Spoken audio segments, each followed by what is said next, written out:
Ayan, magandang tanghali, ano? Tay, ano yung karton? Bigay ko to sir, tipunin ko. Ipunin mo tapos yan, ano? Bebenta. Ibenta ko. O bakit nag-iipon kayo yan? Para kumita? So, para nasa pambili ng bigas. Pambili ng bigas. So, tay, bibigyan kita pagkakataon manalo ng bigas. Kung mabubunot mo yung number 9 ha. Halika rito. Oh. Etong palaro natin. Basta lahat ng 'yan. So, lahat ng 'yan tay may katumbas na numero. So, ang jackpot na isang sakong bigas ay number 9 nandito sa loob.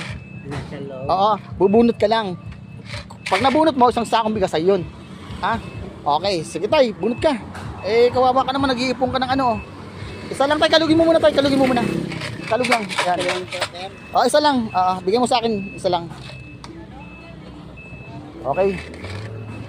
So, ang nakuha ni tatay ay number tay 22. Di nyo nakuha yung number 9, no?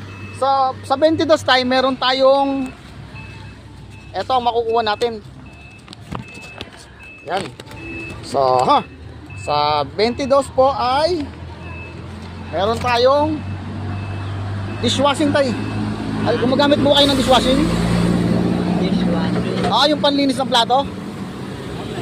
Gumagamit kayo. So, ayun po ang nakuha nyo tay. Si tatay ay nakakuha ng dishwashing kasi ang nabunot niya ay 22. So, ito po. Tay, iuwi nyo po ito. Salamat po sila. Maraming salamat tay.